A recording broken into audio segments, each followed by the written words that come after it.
예, 우리가 지지하는 씩씩한 국회의원 민주당의 부승찬 의원님 오셨습니다. 어서 오세요. 네, 안녕하십니까. 잘 계셨죠? 네. 아, 정말 그래도 우리 부승찬 의원님 계셔가지고 윤석열 파면이 끌어냈어요. 아유, 아닙니다. 전부 이제 국민들이. 예, 저는 정말 이번 대한민국 국민들에 대한 이게 존경과 감사, 이거를 빠뜨릴 수가 없더라고요. 예, 집회 나가봐도. 국민이 해내신 거죠. 그렇죠. 그렇죠. 예. 국민이 해내신 거죠. 사실은 뭐 제도권에 있는 뭐 국회의원이 됐든 누가 됐든 그 굵직굵직한 우리 항쟁이 있을 때마다 결국 국민들이 다 해냈잖아요. 맞습니다. 예. 근데 이제 좀 급한 문제부터 한번 좀 여쭤볼게요. 오늘 아침에 참 그 뉴스를 보고 제가 윤석열 파면 이후에는 좀 순한 맛으로 방송을 하려고 그랬는데 오늘 또 끌어오르더라고요. 네. 한덕수 제가 진작에 탄핵해야 된다고 몇 차례 이야기를 했는데 오늘 하는 거 보십시오. 네. 마은혁 재판관 임명을 해서 이제 정신 차렸나 했더니 아니, 세상에 두 사람을 지명을 해요. 네. 지금 본인이 지명을 할 수 있는 권한이 있는지 모르겠지만 예. 이완규가 누굽니까? 그러니까요. 계엄 해제 다음 날 그 모였던 네 사람 아닙니까? 삼청동 안가에서 모였던 사람 중 이제 박성재 전 법무부 장관이나 이상민 장관, 그다음에 김주현 비서실장, 민정수석하고 이제 법제처장, 법비들이 같이 만나서 저는 이제 강력한 의심을 갖고 있는 게 이제 거기서 이제 어떻게 행동할 것인가에 대한 논의들이 이루어졌고, 여기 핵심 인물이 이완규였고요. 그러다 보니까 이제 이완규와 제가 이제 내란 국정특위에서 이제 설전도 벌이고, 그랬는데, 이완규는 너무나 유명한 사람 아닙니까? 2003년 이제 검사와의 대화 때 이제 전 노무현 대통령께 무례한 짓을 했고, 법무부 장관이 재청권을 가진 것을 갖고 이제 인사에 개입한다. 뭐 이런 식으로 이제 검찰 제일주의를 부리짖었던 인물이고, 그 이후에도 이제 쭉쭉 하면서 이제 뭐 물론 뭐 윤석열 서울대 법대 동기인 건 다 아실 테고, 그다음 사법부 연수원 동기인 것도 다 아실 테고, 그리고 이제 직무 정지됐을 때 이제 변호사였던 것도 다 아실 테고, 윤석열의 검찰총장 직무 정지. 아주 끈끈한 인연이죠. 그러니까 한덕수가 한 게 아니라 윤석열이 한 거죠. 그렇죠. 예. 그러니까 아직도 윤석열하고 한덕수가 지금 같이 가고 있다는 거 아닙니까? 그렇죠. 그래서 지금 저는 약간 놀라운 게 한덕수가 대선 후보로까지 나갈 수 있는 그런, 혹시 윤석열이 한덕수를 찜하지 않았을까 하는 생각도 들고요. 예. 그래서 이제 앞으로 행보를 좀 살펴볼 필요가 있다. 근데 만약에 한덕수가 대선 출마해버리잖아요. 출마 선언해버리면은 탄핵하고 싶어도 못해요. 그렇죠. 이제 탄핵을 하더라도 이제 사퇴를 하겠죠. 근데 왜 탄핵을 진작에 안 했습니까? 난 그거 좀 궁금해요. 민주당에 좀 속상해요. 이견이 좀 있었다고만 말씀드릴게요. 이견이 있어요? 아니, 한덕수 탄핵을 반대하는 사람이 민주당 내에 국회의원 가운데 있단 말입니까? 이제 이제 또 민주당 또 얘기다 보니까. 그러면 입장 곤란하시니까 내가 누가 반대하는지는 안 물어보겠지만 논리가 뭡니까? 그 사람들의. 이제 뭐 국정 안정 같은 소리 하고 있네. 이것 때문에 지금 얼마나 혼란스럽습니까? 이제 뭐 그것도 있지만 또 역풍 뭐 이런 것도 고려가 좀 된 것 같고요. 제가 보기에는 초선 의원들은 아닐 것 같고 중진들이 좀 그런 것 같습니다. 저희는 이제 초선 전체가 이제 공동 성명도 발표했죠. 탄핵과 관련된 성명도 발표했고, 초선 의원들은 이제 한 몸이 됐었죠. 하나 참 이해가 안 가요. 그러다가 지금 이렇게 뒤통수 맞고 그러지 않습니까? 그렇죠. 상당히 크게 맞은 거죠. 왜냐하면 뭐 함상훈도 서울고법 부장판사 출신도 문제가 있지만, 이제 검사로서 아주 악질의 검사, 이제 검사장에 이제 문재인 정부 출범할 때 이제 검사장 승진해서 탈락했지 않습니까? 그리고 바로 변호사를 개업했고, 아주 악질 중에 악질이죠. 그럼 이제 만약에 지금 일단 민주당이 그 권한쟁의 신청은 했더라고요. 그런데 만약에 지금 막 쭉쭉쭉쭉 해서 인사청문회를 열지 않는다고 해서 임명을 막을 수 있습니까? 실질적으로는 사실은 이제 불가능할 가능성이 마음만 먹으면 임명 가능하죠. 왜냐하면 이게 국회 몫이 아니기 때문에 마음만 먹으면 국무위원 같이 갈 수 있는 거죠. 그러니까요.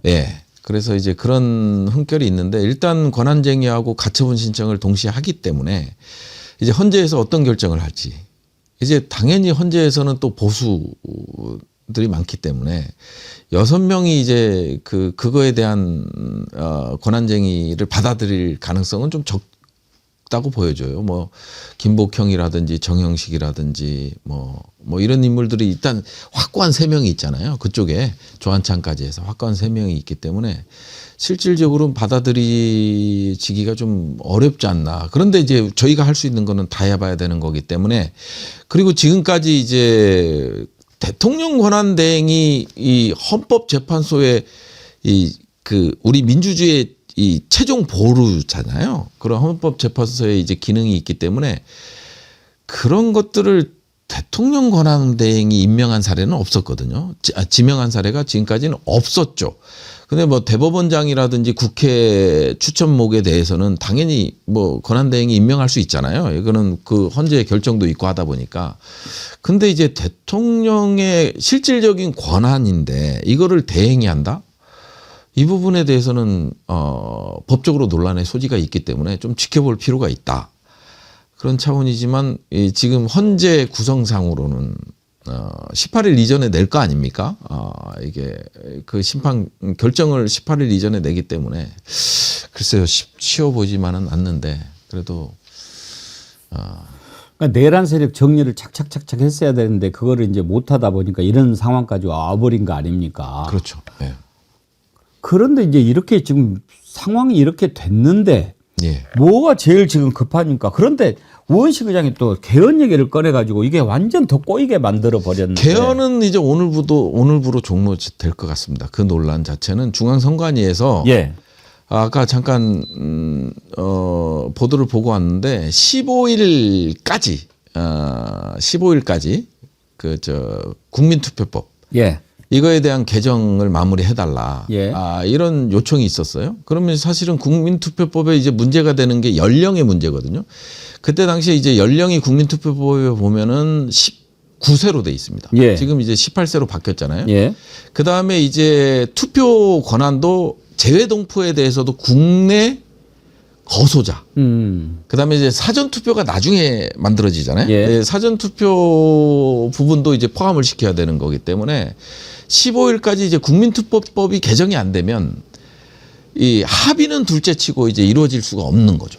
그러니까 이제 절차적으로 이거는 중앙선관위에서 결정을 해버린 거죠. 예. 불가능하다. 불가능하다. 그러니까 15일까지 국민투표법을 개정해야 돼. 개정해라. 네. 그런데 물리적으로 불가능하니 네. 이거는 이제 정리가 됐다. 네. 그럼 우원식 의장 입장을 다시 낼까요?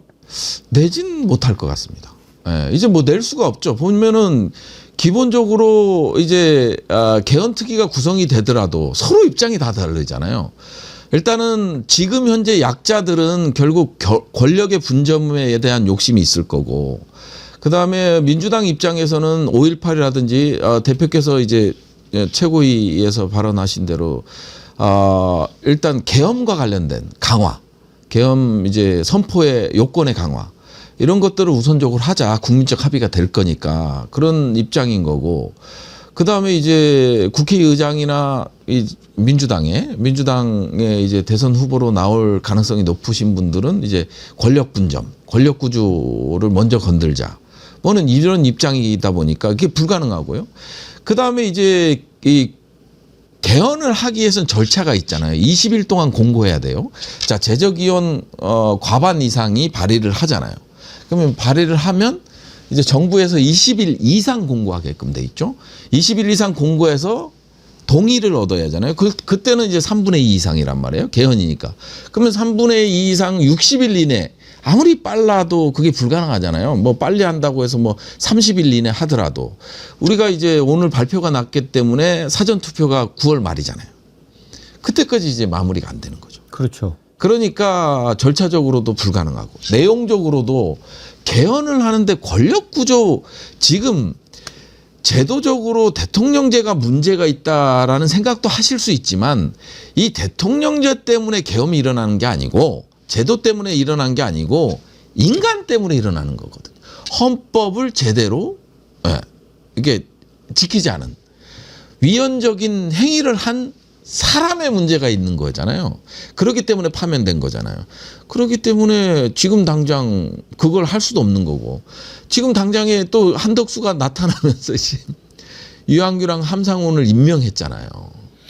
그러니까 임명하면 이제 내란이 계속되고 있는 거잖아요. 그러면 유한규를 임명한 사람은 한덕수가 아니잖아요. 결국 윤석열이지. 내란이 지속되는 상황에서 내란 종식이 이루어지지 않은 상황이잖아요. 그런 상황에서 개헌을 몰고 갈 수는 없죠. 그런데 부 의원님은 우원식 국회의장이 왜 뜬금없이 개헌 카드를 꺼내들었다고 생각하십니까?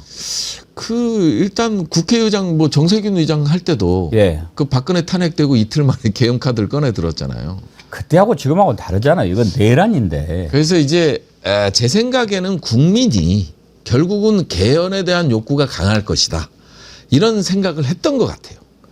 그러다 보니까 민주당의 지도부가 최고위에서 발표한 대로, 당대표가 발표한 대로 그 교섭단체 당 지도부와 협의를 했다라는 게 실질적으로 확답을 받은 건 아닌 것 같고요. 예. 개헌에 대한 필요성이 있는 거잖아요. 우리가 이제 누차 얘기했지만 감사원의 독립성, 그다음에 이제 감사원에 있어서도 회계 감사 부분은 행정감사야 뭐 행정부에 둘 수 있지만 회계감사는 이제 국회로 이관해야 된다라는 그런 문제들, 이런 문제들이 이제 개헌에 대한 필요성들은 다 어느 당이건 정당이건 다 인정하는 부분이잖아요.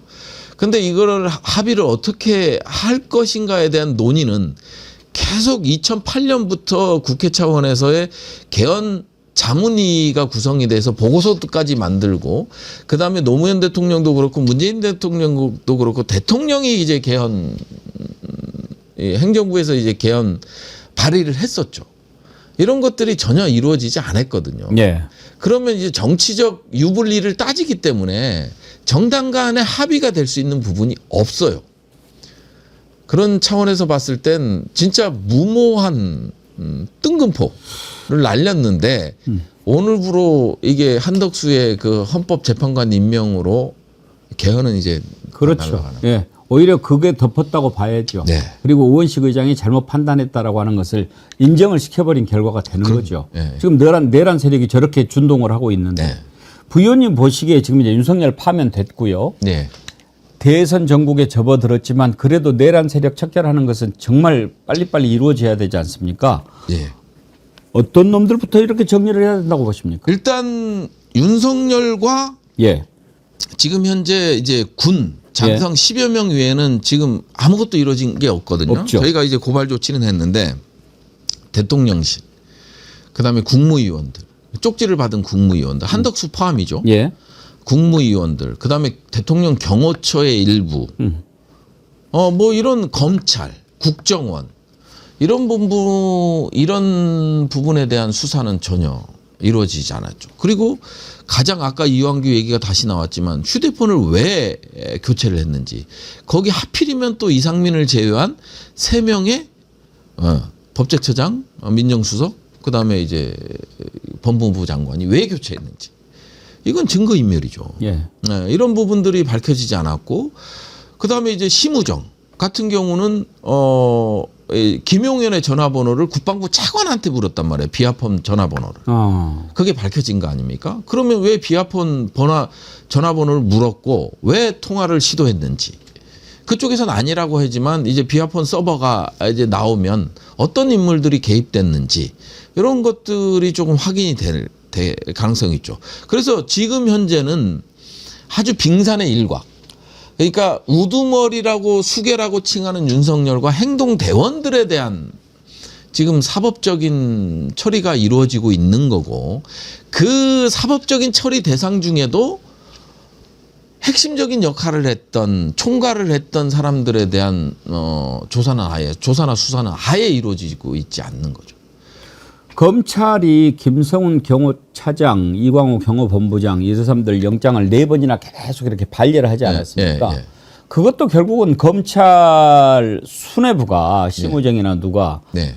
그 내란 세력 또는 또 비아폰의 어떤 연루, 증거 이런 것들이 드러날까 봐 그런 거 아니었겠습니까? 이게 뭐 태업도 했잖아요. 마지막은 이제 그 영장 청구를 했는데 법원에다 했는데 실질심사한테 검사가 나가보지도 않고. 구속 영장 실질심사 때 나오지도 않았잖아요. 그 얘기인즉슨 우리가 합리적인 의심을 하는 거는 그 뭐냐면 김성훈의 입에서 뭐가 나올지 몰라요. 정말.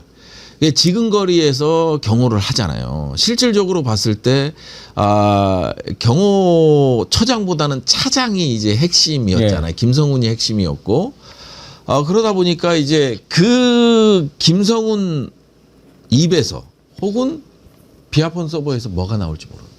그렇기 때문에 이제 김성훈이 비아폰 서버를 삭제해라. 데이터를 삭제하라는 지시를 했는데 그걸 거부한 거 아니에요. 경호원들이. 그리고 이제 비아폰 서버는 이틀에 한 번씩 삭제된다고 하잖아요. 그러면 과연 이 삭제된 거를 포렌식을 통해서 복구가 될지 이런 부분도 상당히 확인이 안 되는 부분들이고 이제 김성훈을 구속시켜서 이제 검찰과의 커넥션, 국정원과의 커넥션, 그 다음에 이제 법비들 일종의 이제 그 법비들과의 커넥션을 김성훈의 입을 통해서 밝혀내야 될 부분도 많은 거거든요. 그런 부분들이 이제 아직도 그냥 베일에 쌓여 있고 전혀 수사가 안 되고 있죠. 그 핵심엔 심우정이 있는 거고. 부의원님 보시기에 이번에 윤석열 이제 나가면 김성훈도 같이 따라갈 것 같습니까? 김성훈은 아무래도 차장이니까 같이 가진 않죠. 원래 이제 전직 대통령들에 대한 이 경호는 쫓아가진 않는데 김성훈은 글쎄요 원래는 안 쫓아가고 고위직이잖아요. 그러다 보니까 넘버 2다 보니까 쫓아갈 일은 경호 이제 처장의 직무대행을 하고 있기 때문에 원래는 쫓아가서는 안 되죠. 근데 어떻게 할지는 모르겠어요. 의리로 봐서는 따라갈 법도 한데. 네. 그거는 뭐 지켜봐요. 뭐 챙겨주면은 뭐 모르죠. 근데 네. 그나저나 윤석열 언제 나간답니까? 이번 주는 나가지 않을까 싶어요. 그렇게 오랫동안 봐줄 수 이제 있습니까? 행안부에서 이제 정부 청사관리본부라는 데가 있거든요. 예, 거기서 이제 강제 협의를 하고 있을 테고 경호처랑 그래서 언제 나가겠다라는 아마 날짜까지는 지정이 됐을 거예요. 그러면 그 날짜까지 안 나가면 강제 집행으로 가는 거죠. 아니 박근혜 때는 이틀 줬어요. 예, 그래서 사흘째 나갔고 네. 더군다나 윤석열은 보십시오. 청와대 개방한다고 그래가지고 문재인 대통령 퇴임 하루 전에 나가게 만든 사람 아닙니까? 그래놓고 이렇게 지금 며칠째 그리고 이번 주말까지 얘기가 나오는데 그 사용료 같은 거는 이렇게 좀 받아야 되는 거예요. 원래는 이제 퇴직하고 나서 이제 군인들 같은 경우는 몇 개월 동안은 이제 유예 기간을 줘요. 그 다음부터 안 나가면 이제 비용을 이제 부과를 시키죠. 아주 과하게.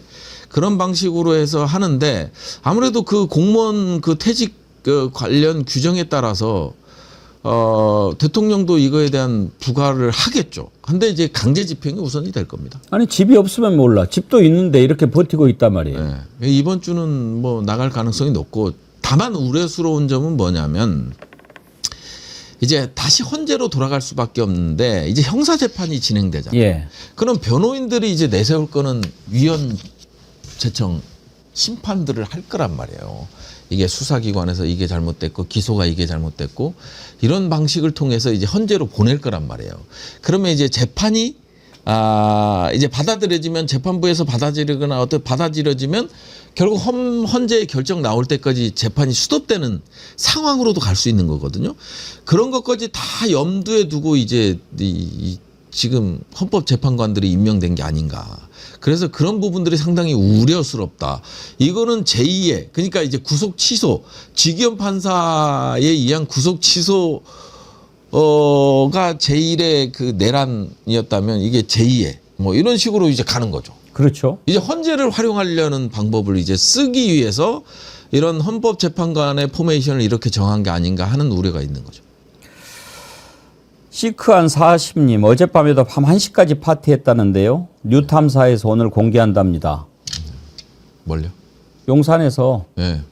그 소굴에서 어제도 밤 1시까지 윤석열이 파티를 했다는 제보가 있어요. 네. 상당히 우려스럽습니다. JS5님 초선들은 국민과 당원을 믿고 세게 밀고 나가세요. 중진들 눈치 보지 마세요. 내란 종식에 박차를 가해 주세요. 중진들은 사고방식 자체가 다릅니다. 고인물 썩은 내가 진동합니다. 국민의 눈치만 보세요. 그러셨는데 지금 민주당 초선이 몇 분이시죠? 72명인가? 그렇게 많아요? 네. 그러면 무슨 일이든지 다 할 수 있는 거 아닙니까? 다 하고 있습니다. 최선을 그러면 빨리빨리 이것 좀 탄핵시키고 반대해도 네. 중진들 설득하고 아니면은 그러지 말라고 좀 다그쳐가지고 네. 해야죠. 네. 아마 이제 의총에서 이제 의총이 열리지 않을까 싶습니다. 네. 아유 정말 속상해. 헌법재판소에서 지금 권한쟁의 심판을 할 텐데 헌법재판소 법에 보면은요 이런 게 있네요. 재판관의 자격에 재판관은 다음 각 호의 어느 하나에 해당하는 직에 15년 이상 있던 40세 이상인 사람 중에서 임명한다. 네. 다음 각 호 중 둘 이상의 직에 있던 사람의 재직 기간은 합산한다. 네. 공직선거법 제2조에 따른 대통령 선거에서 후보자의 당선을 위하여 자문이나 고문의 역할을 한 날로부터 3년이 경과되지 아니한 사람. 이렇게 돼 있어요. 이거 잘 보십시오. 이완규가 그때 대선 캠프에 있었거든요. 개인 자격으로 있었다고 했습니다. 개인 자격으로. 네. 법률 자문, 개인 자격. 자문이나 고문의 역할을 한 거 아닙니까? 인수에는 들어가 있었고요. 예. 네. 그러면은 자문이나 고문의 역할을 한 날로부터 3년이 아직 경과 안 된 거 아닙니까? 그렇죠. 예. 그러면은 저기 재척 사유가 되는 거 아닌가요? 예, 요거는 좀 따져볼 필요가 있는데 예. 이완규는 이제 공식적으로 캠프에 소속이 돼 있지 않았다고 지금 얘기를 하고 본인 말로는요. 네. 그거야 뭐 눈 가리고 아웅이죠. 예. 그래서 이런 부분들은 한번 살펴봐야 될 것 같습니다. 정말 이게 정말 답답해요. 다시 네. 한번 상기를 시키면 정말 위험한 게 윤석열 재판하고 형사 재판하고 헌재가 같이 맞물려 있다라는 게 정말 문제인 겁니다. 그렇죠. 예, 변호사들이 이걸 다 이용할 거거든요. 예. 지금 윤석열 측 변호사 쪽에서는 전부 이용할 거란 말이에요. 그러면 그렇게 되면 이제 윤석열 재판은 상당 기간 끌고 갈 수 있는 제대로 못 해요. 예, 못할 가능성이 상당히 그런 높다. 중요한 문제를 지금 한덕수가 범죄를 저지른 거라고요. 네. 그 왜 그렇게 하게끔 놔뒀냐 이 말이에요. 그냥 아주 요즘에 분통이 얼마나 터지는지 모릅니다. 예. 오늘 이런 질문이 많이 들어오는데 우리 부위원님 오랜만에 모셨는데 또 스트레스 받으시겠네. 하나 읽어드릴게요. 예. 참사랑님, 부승찬 의원님 민주당은 허구한 날 고민만 하고 계실 겁니까? 묻고 싶습니다. 항상 뒷수습에 뒤통수에 그러다가 진짜 국민들한테 역풍 맞아요. 조기 대선한다고 하니까 들떠 있나요 모두들? 다음은 대통령 기록물 이관인데 또 그냥 두실 겁니까? 화가 납니다. 심우정, 한덕수, 최상목 조속히 처리해 주세요. 요즘 또 대통령 기록물 이관도 또 문제가 되고 있어요. 예, 한덕수가 이제 들어오자마자 이제 파면되자마자 이제 오늘 제가 이제 모두 발언에서도 얘기를 했는데요. 그 모든 기록들을 이제 대통령 기록물로 지정해서 이관하는 작업을 지금 진행하고 있습니다. 그러다 보니까 일단 멈추라고 했는데 이 사건이 종료될 때까지 뭐 그렇게 할 리는 없을 거고요. 그래서 일단 한덕수가 아주 최전선에서 아주 이 윤석열 보호에 적극적인 역할을 하고 있고 한덕수가 한다기보다는 윤석열의 오다를 받아서 하는 걸로 지금 그렇게 보여지기 때문에 물론 저희가 이제 탄핵을 하게 된다면 이제 사퇴를 하겠죠. 그리고 실질적으로 한덕수가 어떤 꿈을 꾸고 있는지는 저는 이제 대선 후보라고 생각을 하고 그래요? 있는데, 예, 하고 있는데 지금 지금과 같은 일들이 벌어지는 게 윤석열과 국민의힘과 한덕수 간에 협의된 기획된 절차대로 가고 있는 게 아닌가. 그래서 그러면 지금 명태균 리스크에서 지금 그나마 안전한 사람은 한덕수밖에 없고.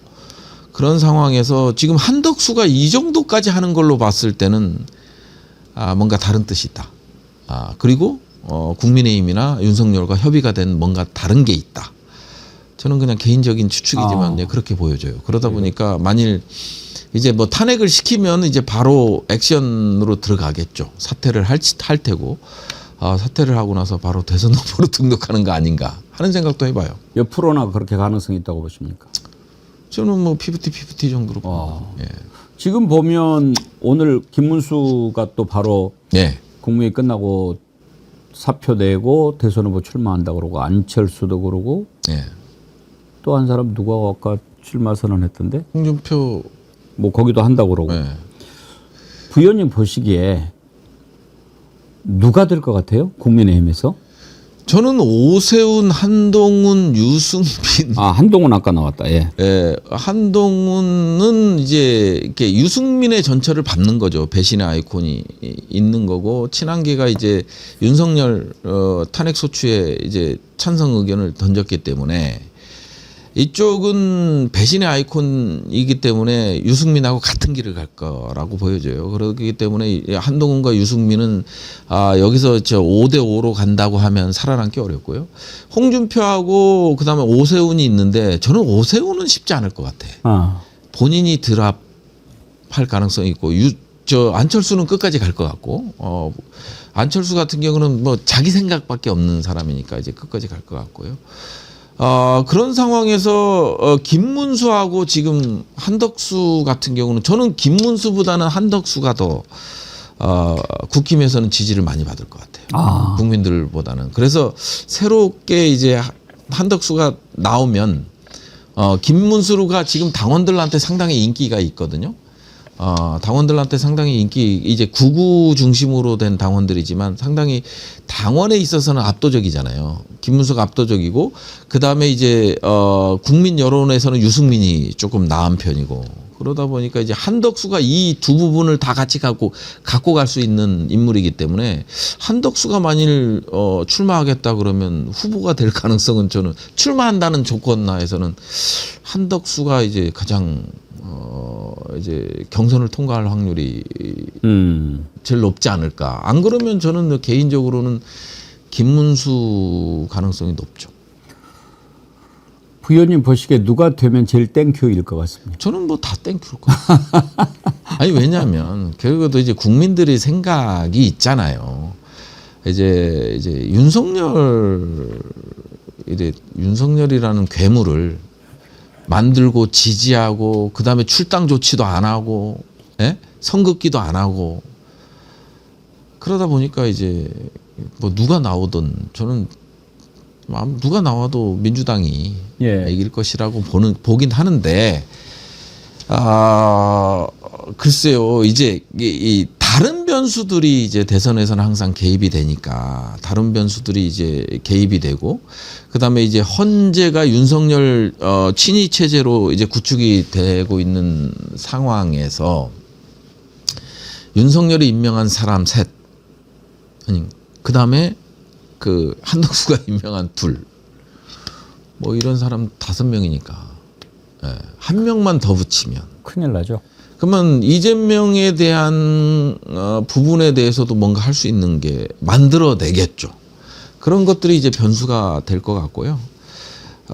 그런 마지막 대치기를 헌재를 통한 대치기를 노리는 게 아닌가 하는 생각. 이번에 대선 날짜를 발표하면서 같이 이제 헌법재판관까지 임명한 걸로 봤을 땐 마지막 기회를 노리는 게 아닌가. 뭐 그런 우려스러운 생각도 하게 되죠.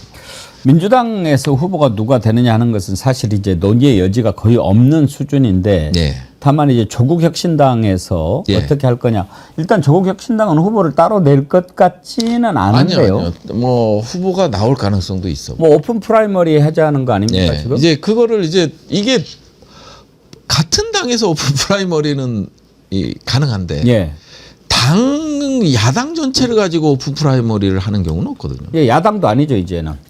아니 그러니까 야당도 아닌데 이제 이쪽 진보 진영의 정당들을 가지고 오픈 프라이머리를 하는 거는 법으로도 안 돼 있어요. 그렇기 때문에 이것도 법리적으로 좀 따져봐야 될 부분이 있기 때문에 단일화라든지 뭐 이런 것들은 가능하겠지만 오픈 프라이머리를 한다는 거는 실질적으로 지금 논란의 소지가 있어요. 조국혁신당도 사실 좀 딜레마일 겁니다. 정당의 목적이 정권을 잡는 데 있잖아요. 그런데 대통령 후보를 내지 않는다는 것도 정당의 존재 목적을 의심하게 만드는 일이 될 거고 또 내자니 마땅한 후보가 없고 아니 조국 대표는 있죠. 뭐 박은정 뭐 썰도 있고 하니까 조국 대표가 일단 지금 이제 투옥이 돼 있으니까요. 조국 대표 말고 뭐 마땅한 정말 대선 후보다라고 하는 사람이 있겠습니까? 그럼에도 불구하고 정당이기 때문에 일단 후보를 내고 오픈 프라이머리가 안 되면 후보를 내고 거기서 이제 민주당하고의 뭐가 있던가 뭐 이런 방식이 되겠죠. 예. 그러면 나중에는 그런 뭐 단일화나 이렇게 해서 정리가 될 거라고 예상하십니까? 아니 이제 뭐 불출마라든지 뭐 이런 것들이 존재할 수 있죠. 예. 예. 뭐 그 방법 외에는 찾기 어렵고요. 오픈 프라이머리는 실질적으로 뭐 법에 규정이 뭐 돼 있으면 관계가 없는데 이게 규정이 돼 있지 않기 때문에 이게 또 좀 논란이 될 소지도 있어. 민주당 경선 일정은 잡혔습니까? 이제 오늘 발표가 났기 때문에 예. 이제 경선위원회가 관리위원회가 꾸려지고 혹시 부의원님한테 이재명 대표 말고 다른 뭐 출마 예상자들 네. 이런 분들 전화 와가지고 이번에 내가 좀 나가려고 그러는데 좀 부탁해요 이런 전화 받아보셨어요? 뭐 당사자로부터는 안 받았고요. 아. 예. 다른 측근을 통해서 받은 적은 움직이긴 해요? 예, 움직이는 것 같아요. 오. 예, 조금씩 움직이는 것 같고 누가 좀 활발하게 움직입니까? 뭐 다들 활발하게 움직이죠. 다들 활발하게 움직이지 않을까요? 지금 예상되는 후보들은 누구입니까? 아니, 뭐 일단 이제 개헌에 대한 뭐 코멘트를 했던 사람들은 다 나오지 않을까. 아. 예, 왜냐하면 개헌에 코멘트를 했던 사람들은 왜냐하면 대선에 나오지 않으면 이게 사실은 이게 아니 왜 안 되는데 나오지 하지만 지분 싸움이라는 게 있는 거거든요. 그리고 이제 흥행이라는 것도 있고 과거에 이제 문재인 대통령이 나올 때도 압도적이었잖아요. 근데 이제 이재명, 안희정 이제 후보들이 이제 같이 나가졌잖아요. 그런 방식이 될 것 같아요. 뭐 사전에는 이게 처음에는 뭐 이재명 당시 후보나 뭐 안희정 후보가 이제 문재인 대통령한테 이제 안 됐죠, 상대가. 근데 이제 토론회를 하고 뭘 하다 보니까 이재명 대표가 이제 상당히 치고 올라가는 거예요. 그런 것들이 있어서 당 차원에서도 후보가 많으면 많을수록 좋죠. 그 사실은 그때도 이재명 대표도 생각이 없었어요. 실질적으로. 그랬다고 그러더라고요. 네, 그런데 이제 문재인 캠프 쪽에서 나와달라. 말하자면 페이스메이커로 택한 건데요. 예. 근데 이제 하다 보니 이제 이재명 대표가 이게 막 올라가는 거야. 그러다 보니까 이제 막 논란도 있고 막 그랬었죠. 예. 그러니까 지금도 마찬가지 상황이 되는 거고 그때 당시에만 하더라도 사실 뭐 이게 행정이나 정책적인 측면에서는 이재명 대표의 이게 지적 수준이 상당히 높았잖아요. 그러다 보니까 제 개인적인 생각 안희정 후보는 이제 약간 철학적인 얘기만 했고 추상적인 얘기만 많이 했는데 그 문재인 후보하고 아주 그냥 칼날 들이대듯이 뭐 이렇게 비판도 많이 하고 토론이 되다 보니까 약간 이재명 지지자들하고 문재인 지지자들 완전히 크게 붙어버리는 뭐 그런 것도 있었죠. 예. 뭐 근데 이제 흥행도 사실은 뭐 좀 막 이렇게 뭐가 있어야 그렇죠. 흥행이 되지. 흥행이 제대로 될까 싶기는 하네요. 그 이제 선거인단이 변수가 이제 이낙연 그때 보면 마지막 서울에서 선거인단 투표 종합을 하는데 거기서 완전 대역전극이 일어날 뻔했잖아요. 아시겠지만. 그랬죠. 그러니까 이게 이런 것들이 무서운 거예요. 그러니까 이 세력들이 그래서 선거인단 모집할 때도 상당히 우리 지역위원회라든지 이런 쪽에서 진짜 투명하고 당원은 아니지만 투명하고 그리고 이제 정치에 관심 있는 사람들을 적극적으로 선거인단에 들어와 달라 이런 요구들을 많이 하는 게 뭐 신천지부터 시작을 해서 지금 뭐 정광은 소년보 이런 쪽 사람들이 이제 그냥 완전히 대다수가 이제 선거인단으로 들어와 버리는 상황이 발생할 수도 있는 거거든요. 우리는 그 경험을 했고 그러다 보니까 이제 그런 것들이 좀 우려되는 부분이긴 해요. 그래서 이게 보면 아직 결정은 안 됐습니다만은 이제 5대 5냐 당원과 선거인단이 5대 5냐 아니면은 그냥 숫자로 당원도 숫자 여기도 숫자로 가느냐 이런 거에 따라서 선거 결과가 달라지는 거니까요. 그렇죠. 낙관은 할 수 없는 상황으로 가는 거죠. 예. 우리 부승찬 의원님하고 인터뷰하면 이렇게 시원시원하게 얘기를 해주셔서 참 좋아요. 오늘 말씀 감사드리고 예. 4월 4일 날 윤석열 파면하는 네. 그 순간에는 어디서 보셨어요? 저는 그냥 유튜브 방송에 어디 국회에서 보셨어요? 아니 저 방송에 나갔었어요. 네. 아, 유튜브. 출연하셨구나. 네, 출연해서 거기서 봤는데 이렇게 또 강인한 인상이다 보니까 울음을 참으라. 이게 12월 3일부터 제가 이제 겪었던 일이 뇌리에 그냥 확 지나가더라고. 4월 4일까지. 그러니까 이제 눈물이 왈칵. 눈물 나셨죠? 예, 왈칵 하더라고. 그러니까 이제 그걸 참느라고. 참으셨어요? 울었어요? 야, 약간 비치기만 하고 참았어요. 우리는 그때 눈물바다가 됐어요. 참았어요. 사실은 축하하려고 샴페인도 사다 놨는데 네. 결국은 일부에서 못 터뜨리고 네. 눈물 좀 그친 다음에 2부에서 했지요. 아, 눈물이 나더라고요. 그러니까 그런 괴물을 끌어내리긴 했지만 이제 또 다른 괴물들이 이제 계속해서 재생산되고 있는 상황이잖아요. 지금 상황이기 때문에 참 쉽지가 않구나. 우리 대한제국이 일본한테 무너질 때, 광복하고 이제 이승만이 집권할 때, 이때도 이랬겠구나 하는 생각. 근데 이제 그때와는 달라야 되니까. 네. 짧게 한 가지만 더 여쭤본다면 이제 그 국방부 대변인도 하셨지만 군에 대한 애정이 좀 많이 있으시잖아요. 이번에 참 우리 군에 대해서 국민들이 여러 가지 생각을 하게 되는 계기가 되지 않았습니까? 옛날에 군대가 아니구나라는 생각도 있고 아직도 군대는 뭐 이런 생각도 있고 그런 점에서 군의 어떤 위상 정립이라고 그럴까? 뭐 이런 것에 대해 좀 과제를 준 것 같은데요. 부위원님은 이런 부분들 앞으로 어떻게 풀어야 된다고 보십니까? 가장 중요한 거는 뭐 인사가 만사다라는 절대적인 뭐 진리 같은 건데 결국은 이제 국방부 장관을 문민화하는 거. 그래서 지금 완전히 국방부 장관이 인사의 제청권을 갖고 있잖아요. 그러다 보니까 이제 장관을 중심으로 줄이 다 서지는 거고 이번 계엄 때도 결국은 신원식이 계엄에 반대하다 보니까 장군 인사를 빌드업을 쭉 경호처장을 하면서 수방사령관 그다음에 뭐 특전사령관 방첩사령관 빌드업을 김용현이 했단 말이에요.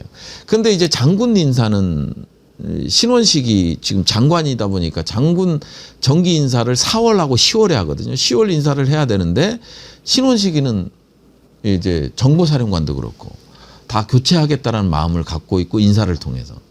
그러니까 이제 신원식을 날린 거거든. 실질적으로 신원식 전 장관을 날려서 김용현이 직접 장관으로 내려와서 장군 인사를 하고 그다음에 이제 그 빌드업 했던 그 4개 사령관의 자리는 보존을 시키고 그 보존시키는 조건이 뭐냐면 육군의 장군 진급 인사를 안 합니다. 해공구만 합니다.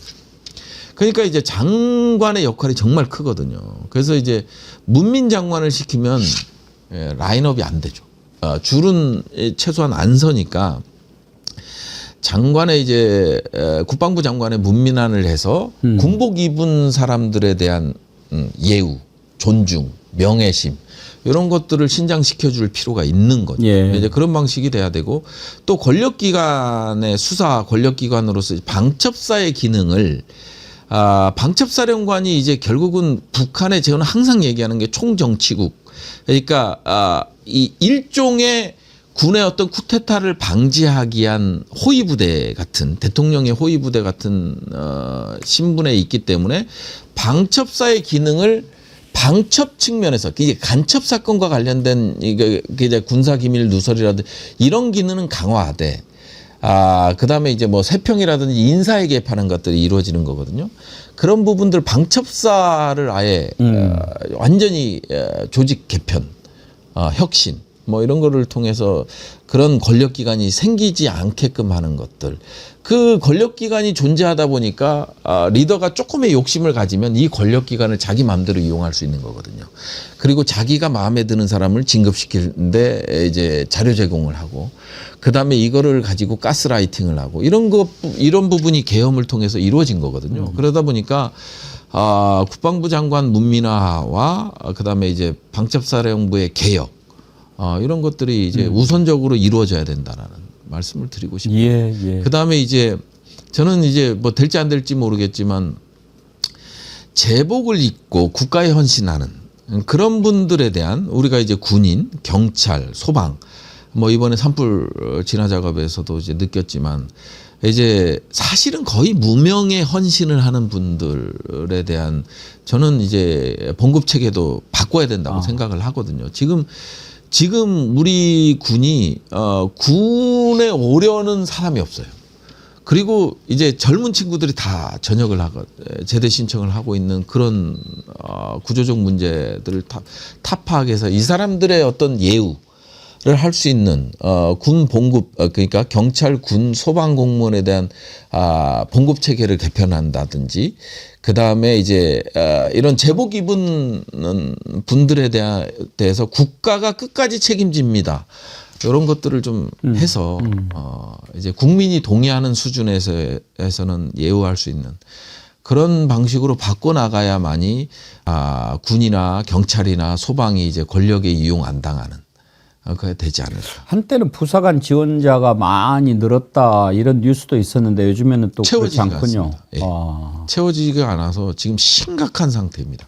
심각한 상태이고 그다음 개헌까지 터지면서 이제 결국은 우리가 수십 년 동안 40년 넘게 군발이 딱지를 떼느라고 발이 딱지를 떼느라고 얼마나 노력했습니까? 그게 한순간에 무너졌기 때문에 군의 이제 명예라든지 이런 것들을 신장시킬 수 있는 그런 것들이 좀 이루어져야 된다고 보고요. 그 관점에서 제가 이제 좀 정책이라든지 공약이라든지 이런 것들을 좀 만들어내고 있다라는 말씀을 드리겠습니다. 예, 아주 중요한 부분을 짚어주신 것 같습니다. 오늘 나와주셔서 감사합니다. 제가 영광입니다. 또 뵙겠습니다. 예.